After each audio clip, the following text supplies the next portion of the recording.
Well, hello, and welcome back to that thing we like to call Curless Mania, where we talk all things pop, rock, and prog. And man, it's another big day for the channel. You know how excited I get when I get a new guest on the channel, and this gentleman is from the Prog Report. I mean, I've watched that channel all the time. Roy, how are you today? Great to have you. Good, man. Great. Good to be on here, Tom. Pleasure. Thanks for inviting me.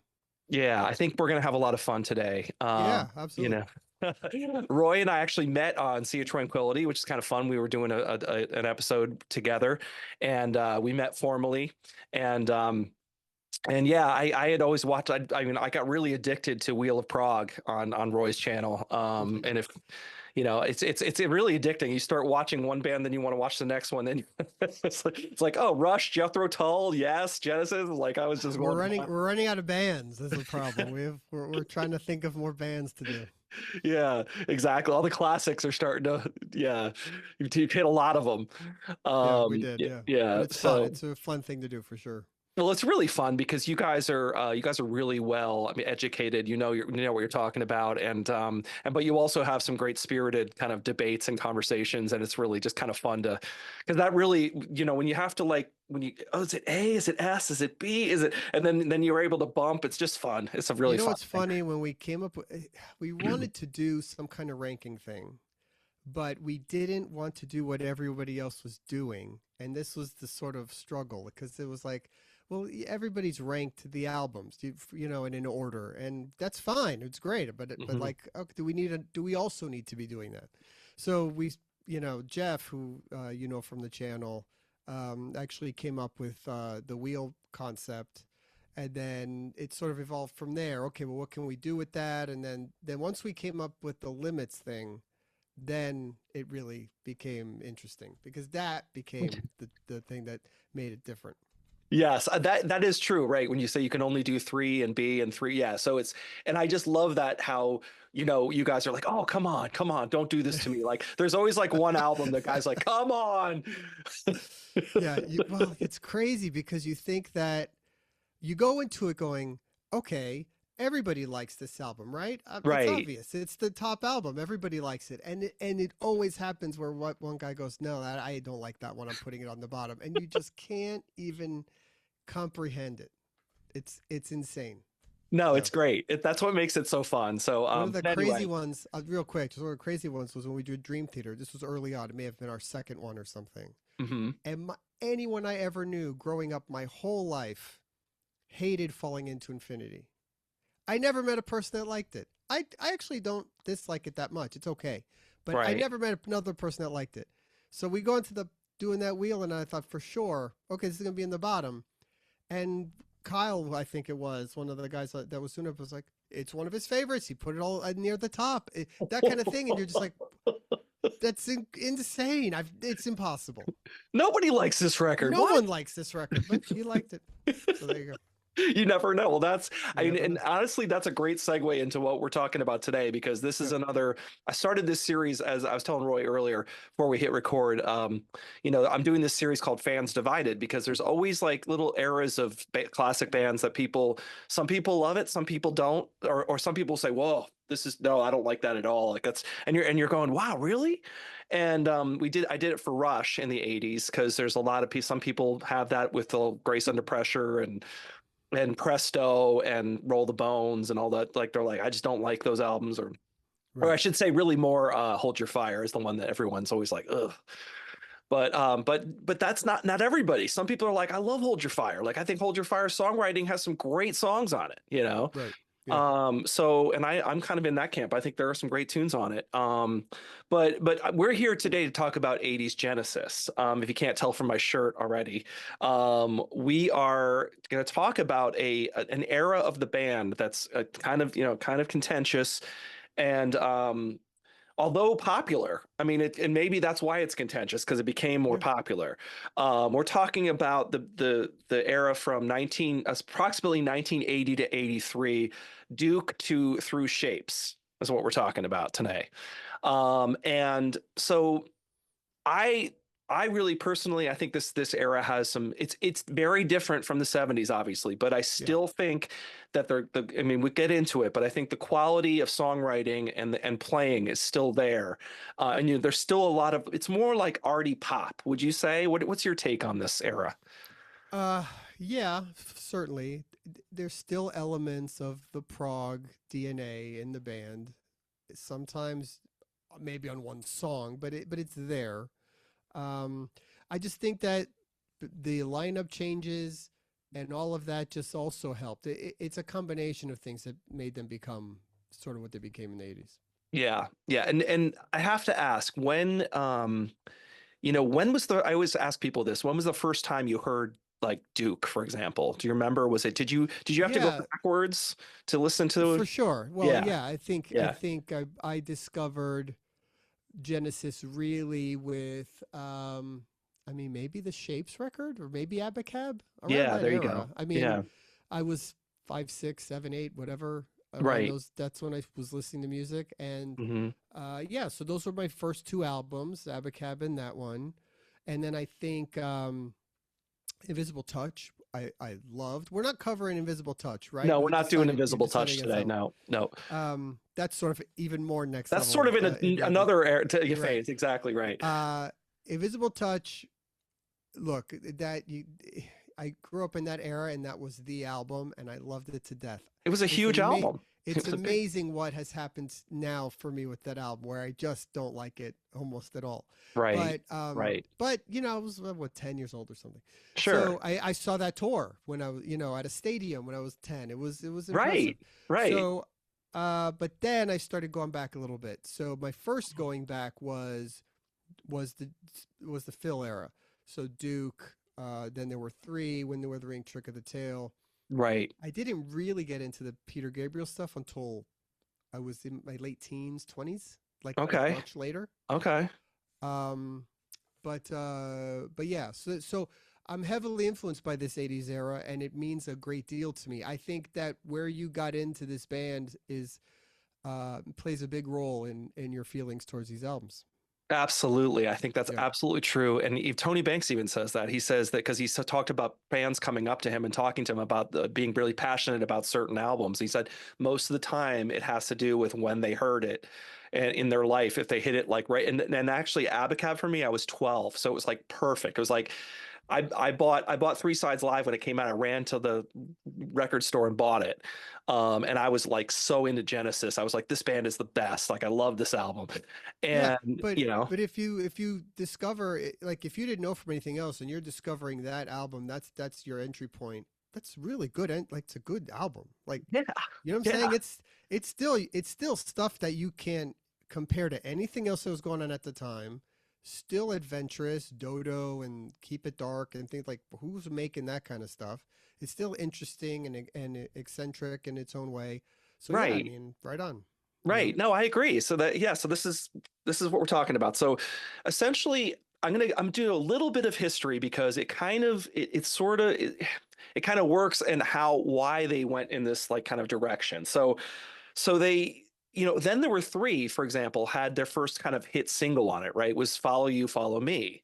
Yeah. And that album was produced by David Henschel, a different producer. He was kind of dismissive of that track when they did it. It was like this really basic, like, that really basic riff, and they just said, let's just do that, just keep repeating that. And Phil sang something over it, and I guess Henschel was like, this song's really not very good. I don't know why we're even bothering with this. Of course, it ended up being their biggest hit to that point. And I think that was and then they had a really successful tour behind. Then there were three, but it went on forever because it was much bigger. They were doing bigger venues and more dates were being added because they had this hit, right? And that kind of changed, I think, when they were like, wow, okay, we just did this really simple song and it became this big radio hit. I mean, I think that changed their attitude. Would you say? I think it did. Yeah. You know, I think they wanted to play bigger venues and who doesn't want to have hit singles right? and have more girls at the shows and all that kind of stuff. Exactly, So, exactly. yeah. Yep. I mean, a straight ahead love song, basically. That's what it was. And all of a sudden they said they had more females at the show and they like doubled their audience because the women are suddenly interested in Genesis. So, Yeah, this band that had been this cult prog band for so long, all of a sudden became more and more mainstream. And they took this really long break after the tour because Phil's marriage was kind of being tested because he had been gone for so long with Genesis tours, and suddenly he didn't wasn't able to save his marriage. He came back to an empty house and started doing demos for what became Face Value. And he's sitting there and he's doing brand X. Phil never stays still for long. He's doing brand X, he's no, doing solo demos, he's working with Peter Gabriel on his third record, which becomes super important because he does this track called Intruder with Hugh Padgham at the controls, and they discover this sort of gated drum sound, this right. I mean, this huge drum sound. And Phil is like, wow, this sounds really cool. And if that, of course, gets pulled back into Genesis. Becomes Um, the sound of the 80s. right, exactly. And so, but before that, they start writing for Duke. So, but no, I'm missing this. They did solo records as well, of course. They did.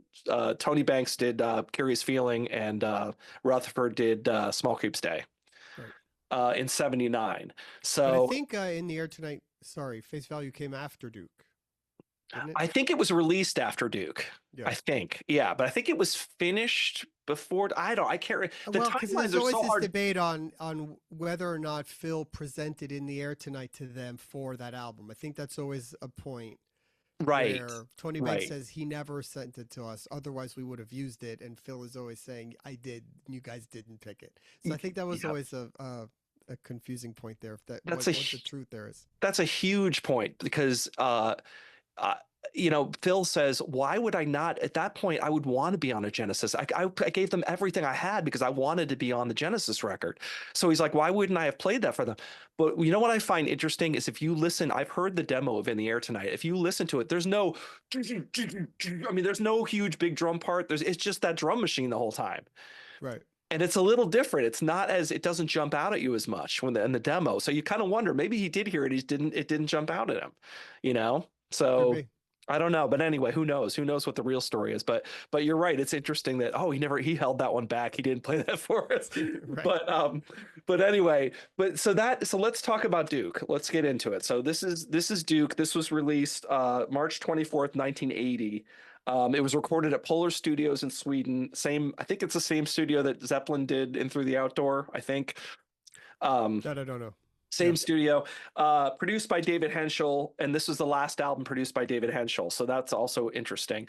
But this album was the first time where they started to do a lot of group compositions, Right. right? And so I think that made an impact on this record. What do you think? Well, it's an interesting one. I think if you look at the songwriting credits, I think each member had one or two solo songs, and Yep. then the rest were by the three of them, almost as if by design. We're like we're gonna be diplomatic here, and who how many it's completely equal who gets what. And it's interesting because you can start to see by the solo tracks how they're influencing the band and what and obviously Phil writes Misunderstanding, which sort of becomes a poppy thing. Um, but yeah, I think them writing as a trio starts to transition to what becomes a defining sound for the band, and they're starting to find themselves. It's a really good album, but it's also uneven in its feel. Was the thing that Right. I always found, because it sounds like a band not knowing what they're trying to be yet. And in many ways, that's its charm because it's sort of all over the place. Um, Mhm. but like a song like Heath Hayes sounds like older Genesis. Right. Um, you know, Cul-de-sac but sounds I like. think it comes right after Misunderstanding, which sounds like a pop song. So it's a weird record. It's a good record, but it's a weird record. Yeah, no, I think that you're hitting it on the head. I think that I did a video on transitional records, and this I would say this would qualify. This is sort of that transitional Yeah, album, and I think, like you said, there's sort of like growing pains going on where they sort of had, like you said, there's a couple songs that kind of sound like, and then there were three era, and then there's a couple that sound like the future coming. yeah. Um, you I mean, I know, love like Phil's ballad. Please, is it "Please Don't Ask"? please don't ask. Yeah. I mean, it's a Yeah. beautiful song, but it sounds like it could have been on "Hello, I Must Be Going," which came out a few years later, Totally, completely. right? Yeah. It doesn't Yeah. sound like anything Genesis did before that at all.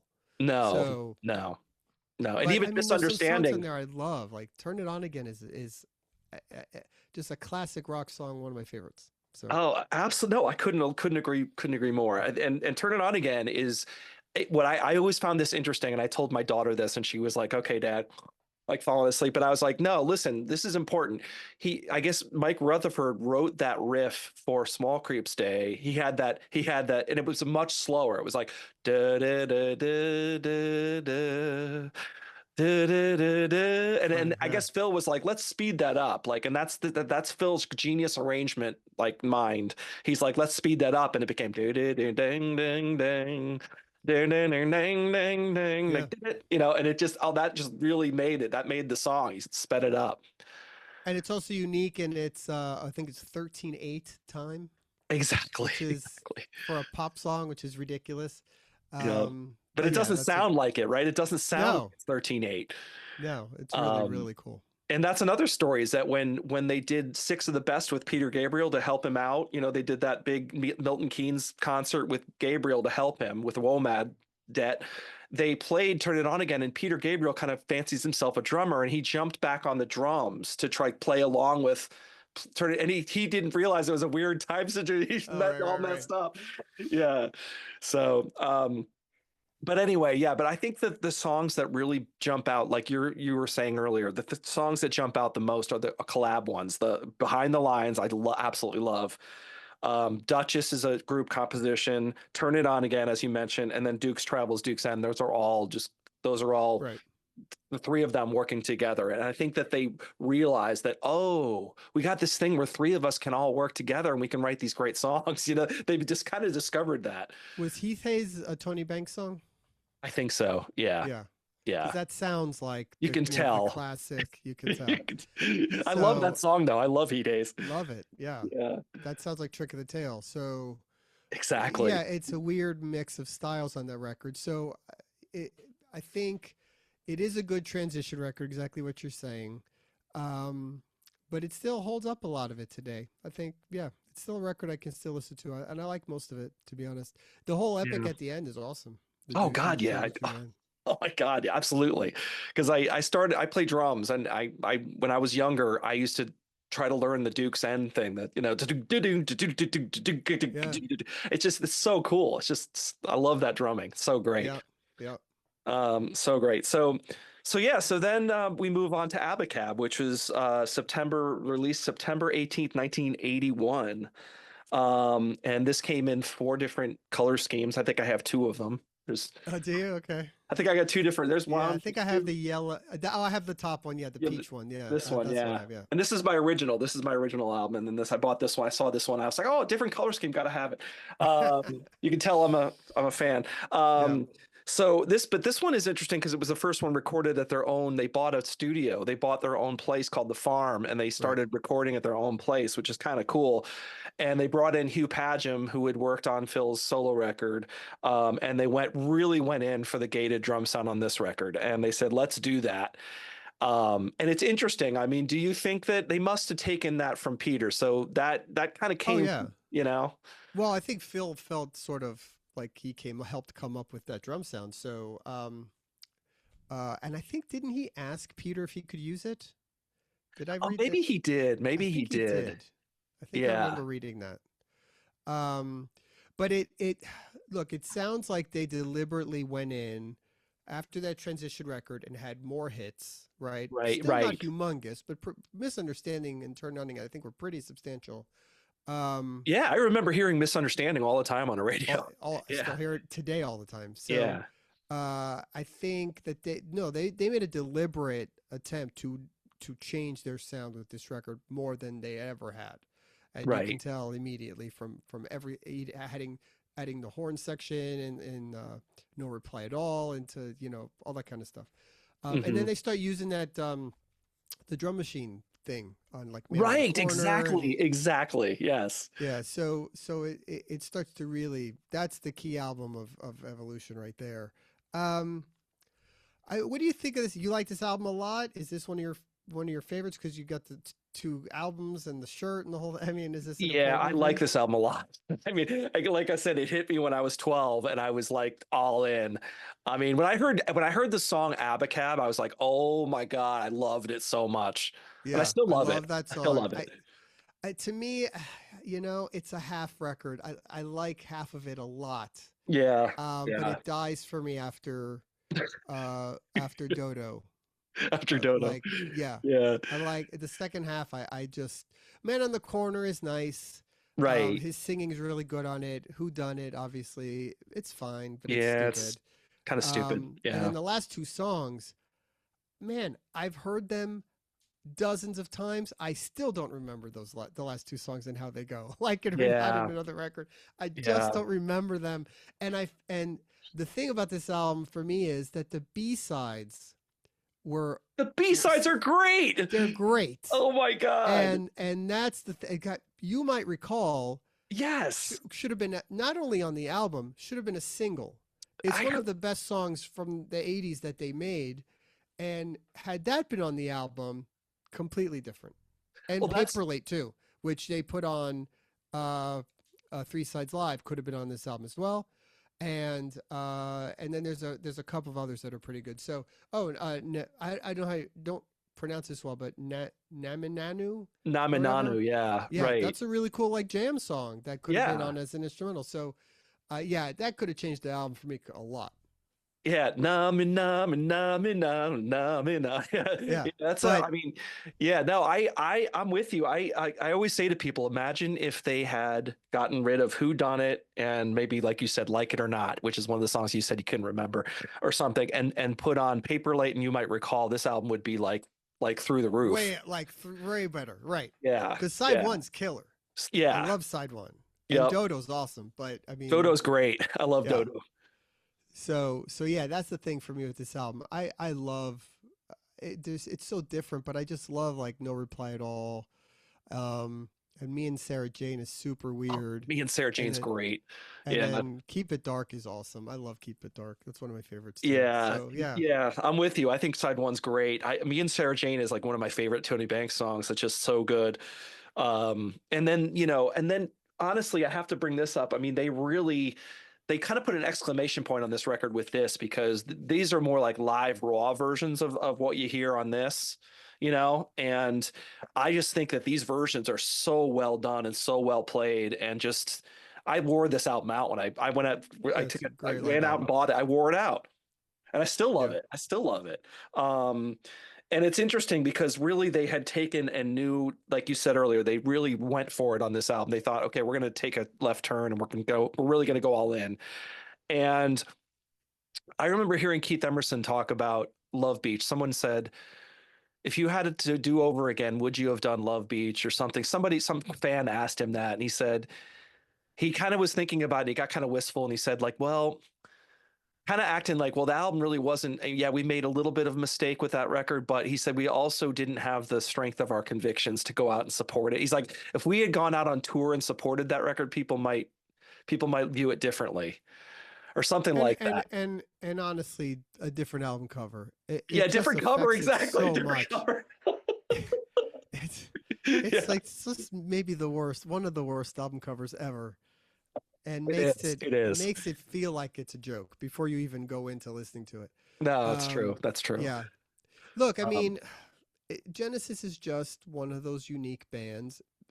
I can't think about any band that you listen to from this era that's a super prog band, Dream Theater, Big Train, whoever, that evolves into putting out. Could Dream Theater do No Reply at All? right. Like Right. I Right. can't. It's unimaginable, Yeah. right? Like Yeah. and have a hit all of a sudden. I Yeah. mean, what they did is insane. It's just insane. It's unmatched. Yeah. Well, I always say that, the five piece had magic. There's no doubt, right? The original five piece had magic. I think the three piece also had magic. There's something Yeah, about Collins, Banks, and Rutherford together that they couldn't do apart. When they came together and they worked together as one mind, they created magic. There's something about the three piece with that I don't know what it was, but it was something there. I think they all brought something unique, and when they put it together, it just they could write some bangers. Yeah. Um, and like you said, hits. I mean, not just like good songs, but like songs that were hits. And they became like a hit writing machine. And I think that with Abacab, they had experimented a ton, and it was a success. And I think that even bolstered their confidence even more. And then they went on tour and had a really successful tour with Abacab. In fact, my older sister, I'm the youngest of four, and my older sister went to Forest Hills to go see. They saw the Abacab tour, and they said like it was unbelievable. They said they were so good live. They was what a show. They came back raving, and it made me even more of a fan. And then I saw my first concert was this album tour in 1983. I saw them at Madison Square Garden, and it Oh, just nice. absolutely blew my mind. Very cool. But you know one thing about Abacab too, which I think is weird. Maybe on that tour they played a little bit more, but once they hit the Invisible Touch era, the only thing they ever played from it again was Abacab, and then on both subsequent reunion tours they didn't even play that. That's They true. just You're right. they That's true. completely shut this album out. What do you remember if they played more than Abacab on the Mama tour from this album? They might not have. That's a good question. I don't know that they did. They may have played like behind, like Turn It On Again or Behind the Lines. Are no, but Behind the Lines is No, you've done. those Yeah, yeah, those are both that's Duke. Duke. Those are Yeah, both Duke. they did play. They Um, did play songs from Duke. yeah. Um, No, you're but right. That's a Abacab good was question. just You're right. Abacab. After the Abacab tour, they cut that album out, and I think I remember hearing something about how they when they did the '07 Union tour, they just decided we don't like this album. We don't want to play anything from Wow. it. They No, just that's a didn't play good, anything from it. that's a great, Roy, that's a great point. I never thought about that. Maybe they played Keep It Dark. Maybe they might have played Keep It Dark, but I'm not positive. I'd have to We look. have I to could look actually, that. I could try to look it up. Yeah. Try to We look it should up. look it up. We should look it up. But you're right. That's a great point. I never thought about that. Really, after a while, it was just Abacab. It was just the title track for a while, and then it was over. Um, so but anyway, but yeah, this concert, I went to this show, and I love. I mean, okay, so we're talking about the self-titled Genesis Shapes record now. It was released October 3rd, 1983. It was number one in the UK and number nine in the US. So I mean, they were just having a string of really successful records at this point. And I remember when Mama was released and the video came out onto MTV, and it was kind of moody. And I just thought, man, this song is, again, this is a great track. I just loved it. Love You it. know, what Yeah. did you No, think of Mama? it's a weird thing to me. Well, first of all, Mama's my favorite uh from Duke on, like 80s era song by them. Bar Right, none. That's my right. favorite 80s era song. It's a masterpiece. Everything about it.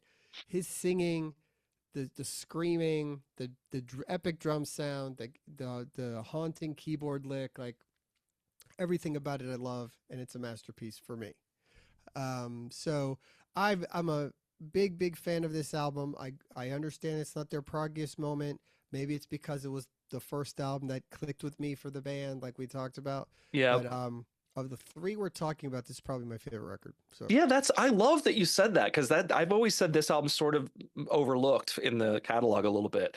Not a lot of people talk about it, and they talk about Mama, but that's about it. And I think there's more to it. I mean, but I do, to your point, I mean, Mama is incredible. And Phil, like you said it already, Phil sings the shit out of that song. Oh my God. yeah, I mean, his vocal is just fantastic it's on that, insane. you know? Yeah, And by this point, he had really come into his own as a lead singer. And but I also, I mean, the first, again, this is another one with the first side. I mean, side one is just slamming. Mama, that's all Home by the Sea, second Home by the Sea. I mean, that is just, oh my God, that Right, so now you side is, got the Prague thing happening with Home by the Sea and Second Home by the Sea. So that they're bringing that back a little bit, which is really cool. And yeah, then yeah. I mean, Illegal Alien, not a great song That's the only one today. that's yeah, that's the only one that's kind of like a, yeah. I think obviously I think if they put out that album today, I think they don't include that song for many reasons. But it's of its time, and It's of its time, what exactly. are you gonna do? Yeah. But then again, the ballads on there are really cool, interesting, and Silver Rainbow is also it, 10-year-old me thought that was maybe the greatest song ever. Like, Yeah. I just thought it was so cool and different. So I still yeah, think it's fantastic. I still love Silver Rainbow. yeah, I love it. I think It's that's a very great different and track. weird. Yeah. Yeah. Yeah. It's like you said, it's so different. Like you listen to that and it sounds kind of straightforward, but really it's not, To you me, know? I mean, it's sort of a poppy record, but not really. I know that they had a hit with it. That's all is a major hit. But if you really examine that song in itself in a pop structure, it doesn't make sense that it was a hit. It's a weird song, Yeah. Yeah. Oh, that's and all you're talking about? yeah, you know Yeah. what I mean. It's Yeah. sort of like an old school kind of bluesy piano song, and it becomes a hit inexplicably. Like I think they were writing these things because they wanted to write them. I can't imagine they sat down and thought that's a hit single Right. on the Right. surface. Right. Exactly. I Think mean, about what's going on in '83. I mean, right? That's like Thriller and Prince and Madonna and all that kind of stuff. Like, that song makes no sense. Being even Mama, right? Mama's a weird, like, I mean, it's not, I wouldn't say it's a great song, but I wouldn't call it like a hit. Like, I wouldn't say, oh, this is a hit, you know? No, it's a weird song. I mean, Yeah. it was proggy in its thinking. I don't know if that's the way of putting it. Like the way they approached everything about it is still feels proggy to me. Yeah. No, That's sort of I'm how I with look at you. this album. Yeah, I'm with you. And I believe I'm with you. And I really, it's funny, even like one of my friends who's not even he's not a big Genesis fan, he's not a big prog head. He always says just a job to do is like, that is a jam. He just loves that track. Yeah, just You another know? weird song. Like they were, yeah, I think it's a great album. By the way, while we were doing this, I Googled real quickly, what was the set list from the Shapes tour. Right. And I don't know if this is correct. So if anybody watches this, I can't say this with any conviction, but apparently they did play Abacab, Dodo, and Man on the Corner and Keep It Dark from Okay. the Okay. Abacab album. Okay. I don't know if Okay. that's true. That's pretty good. That's what the decent chunk of the record then, if they did do that. I do remember Keep It Dark, 'cause I just remember the Yeah, that seems like it would fit. That Yeah. seems like it would fit with this stuff. Yeah. Yeah, So but I mean, what really got me on that concert was the Home by the Seas. I mean, it was just like, oh, it was just so epic, and they just the light show and the present, I just the all everything, just the music, the lights, the way Phil just sang the crap out of it, and then he runs back and plays drums for the second part. It was just so cool. I mean, I remember just yeah, being like, this is so awesome. great. I'm like, what other band does this? I remember thinking that at the time. Yeah, You no, know, totally unique band to keep evolving the way they did. I mean, I think they did it. They happened to just nail it. And I yeah, think, look, if Steve Hackett stays in the band, I mean, that's a major change. I think it changed everything about how they approach guitar. Obviously, all the 12-string stuff is gone now by then right, when he right. leaves. And so that just changes. And so I think when they had that openness in the studio, okay, we don't have that now. Here's how we're going to fill space, right? Yeah, And here's how we're going to come up with other ways to do it. And obviously Mike's a good guitar player, but he's not a lead guitar player, and he's not the player that Hackett was. right, So right. I think that also influenced the writing. How because they had to write for the three of them, and now they didn't have to worry about including whatever Steve Hackett wanted to do, which is why also he felt like leaving because he was continuing to feel like there's no place for his stuff. Yeah, So I mean, I was listening to I was listening to Wind and Wuthering the other day, and I love that record. I absolutely love it.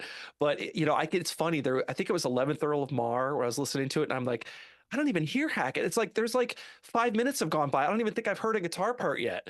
And it's right, like one of those where he's sitting there waiting. He's like standing there with his guitar, like, am I gonna be able to play anything on this song? And then there's this awesome like solo section that he does that is incredible, of course, because it's Hackett. But it's like I think that I could feel his frustration in that moment. Like he's sitting there going, "There's no room for me sonically in this song. It's like swapped with keyboards, right?" yeah, yeah. I think So Blood on the Rooftop is his song, his main song on that album, that he still plays. But and that song is incredible, right. by the way. But I think so I think that was sort of the beginning of that, and then he leaves, and then they've you know. And by the way, and then there were threes also got some really killer stuff on it, Oh um, yeah. Oh yeah. which we didn't talk about, but I love that record too. Right. No, I mean, and I do think that then there were three is there's another sort of another transitional sort of, but it feels it's in this kind of no man's land. And I think that's why people debate about that record all the time. That's another one that people debate about because it seems like most people like it, but they don't love it. Right. Because they miss Hackett. Everyone always says, "I miss Hackett. I miss Hackett," which is sort of true. Yeah. And Mike's still like as you said, Mike's still kind of finding his feet as a guitar player at that point, and he's sort of a utilitarian. He can do basic stuff, but he's not like this big flashy guitar player. Yeah. You know? No, amazing musician. I don't want to disparage him in any way. He's amazing. Oh yeah. Oh But yeah. yeah, he just wasn't Steve. Yeah, he wasn't. So So people missed Steve, which I get, which I understand. But to your point, I still love the writing. There was always great writers. So even in that time period, like there's a couple songs on then there were three that blow me away. I love that. There's a yeah, couple that like, oh my God, this is yeah, incredible. Down and Out is amazing. I mean, Yeah. a lot of that stuff is really, really good. So, I Yeah. mean, I don't, I don't dislike really any record. There's certain, once you get to Invisible Touch and We Can't Dance, it sort of starts to fall off. I think We Can't Dance is maybe my least favorite. Yeah. Just because it's such a Yeah. weird record. Also, it's to me, it's Yeah. another Duke where it's like, okay, here's here's two long songs and a couple of cool songs, and then a bunch of pop songs. We don't know what we want to do. Right. Like, Right. it's the same kind of thing on that record for me. No, I'm with you. There's something about We Can't Dance that just I can't. I've tried so many times to like that record, and I just don't really like it. There's just something wrong with that Yeah, album. no, I really never listened to it. I know Son of Mine I like a lot. I mean, there's a few Yes. songs in there I Right. do like, but it's Right. just never one I ever put on purpose. Yeah, there's something missing on that record. I'm not quite sure what it is, but there's something wrong. Like, I mean, it's like it's Genesis, but and there are like you said, I know Son of Mine's a pretty good single. Like that was a good single, but it's like I don't know. You listen to that album and it just kind of meanders and it just feels too long and I don't Too know. long for It gets sure. I get kind of bored with that album for some reason, Yeah, yeah. and which is something I never do happens with me with Genesis. That never Yeah, happens. I mean, I remember being really excited for a new album from them at the time and liking No Son of Mine. But boy, man, when I heard I Can't Dance, that was when that was the first time where I was really like, what are they doing? You're like they've gone too far. What, like, oh my goodness. They've gone too far. I can't do this. And then Yeah, the yeah, goofy video with the dancing, and you're like, oh, what is happening? Like this yeah, is yeah. yeah. And yet, a big hit and on MTV and Yeah. all that garbage. So Yeah, I mean, when I went to I paid $1 million to go see whatever the last tour they did with Phil sitting down, and because I just went to just pay my respects, yeah, and same. I knew it wouldn't be the same, but I was like, I'll just go, and people went crazy when they played that song. I was They like, oh still my, played it. Yeah, they they still still play it. played it. Everyone went nuts. Everyone was like, Yeah, oh, we can't dance. So I was like, oh, I know. okay, yeah, That was a weird tour. I remember because you had like people standing during like cinema show stuff, and that's their jam, and then right. like some other ballad from the late 80s and 90s, and then those people would sit and the other people would stand. It was like two completely different audiences watching that show. That is so true. I Yeah. experienced that firsthand. I know exactly what you mean. It's And the like, encore was what I Can't Dance and Carpet Crawlers, which was the same thing in '07.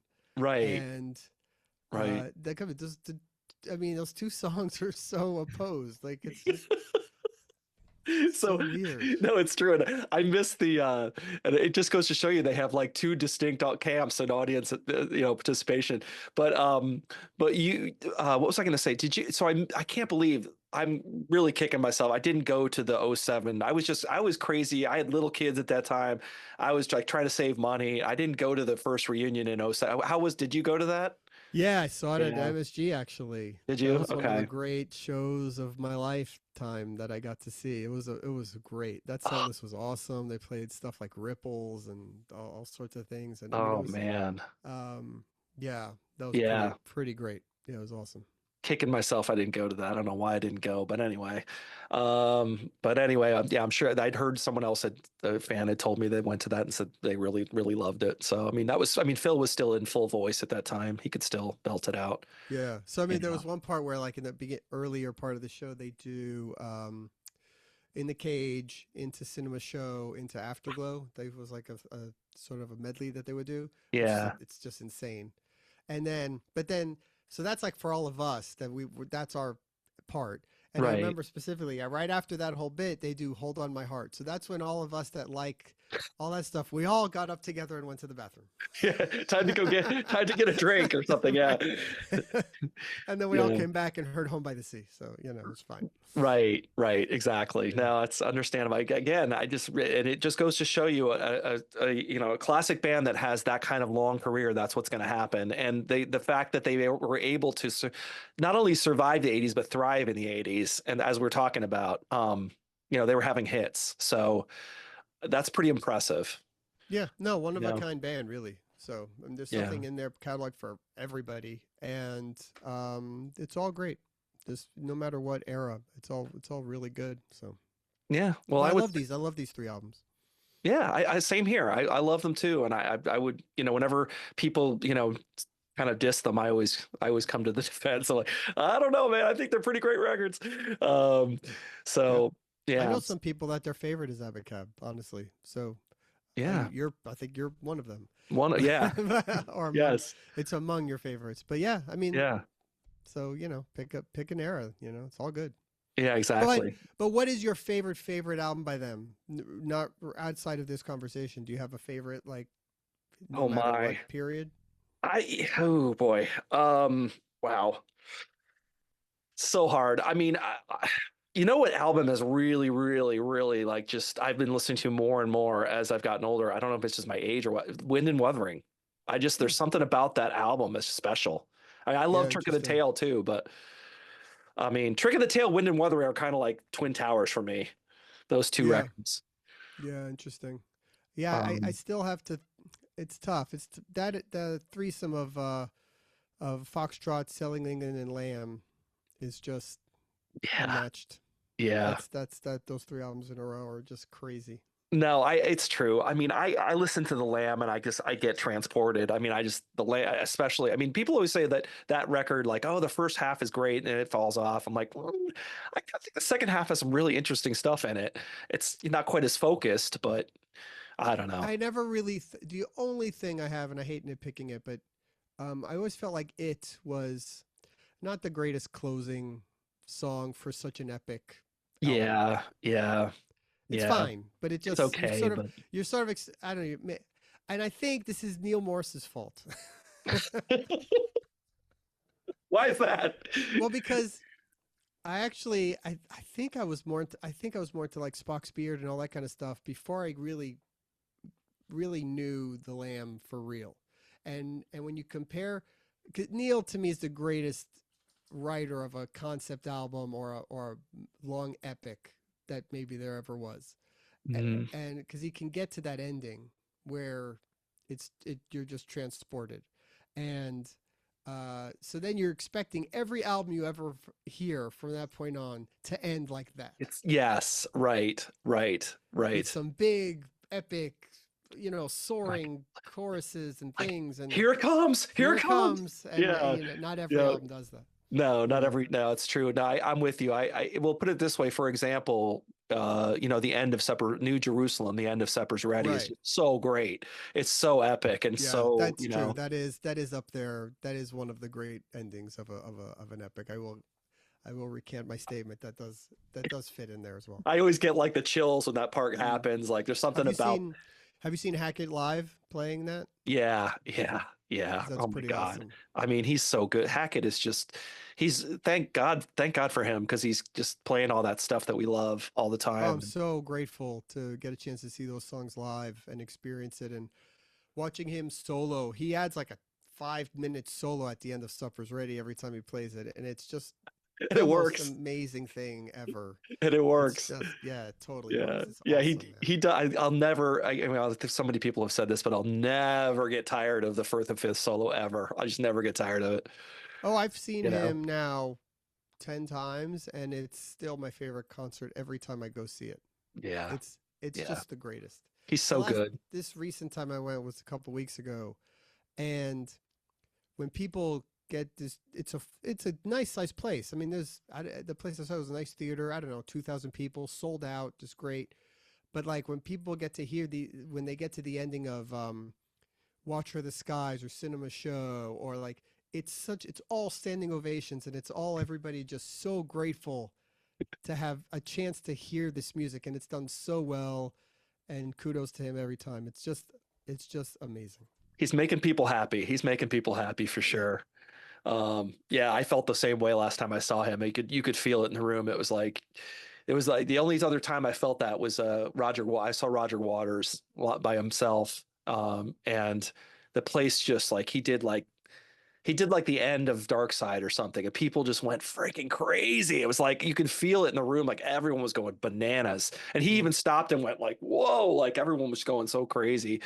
It's just I don't know. Music can do that to people. So that's why we're here. That's why we're here talking about this stuff. Yeah. Yep. And that's probably a good place to stop, right? I would say Yeah, that I think I don't so. know I Sure. don't know what else to say because I think we covered it pretty well. And go listen to these albums. If you haven't listened to them in a while, go crank them up. And, Absolutely. tell us what you guys think of these albums. Of course, I read the comments, so let us know. Tell me in the comments what you think of these records. Roy, thank you so much for joining me, man. This was so much fun. Yeah, man. Thanks for the invite again. And yeah, good fun talking to you. We'll have to get you on for a wheel episode. Something will come up, I'm sure. We'll hit you up. We'll have you on. I'm in, man. I'm ready. I'm ready. I got my bags packed.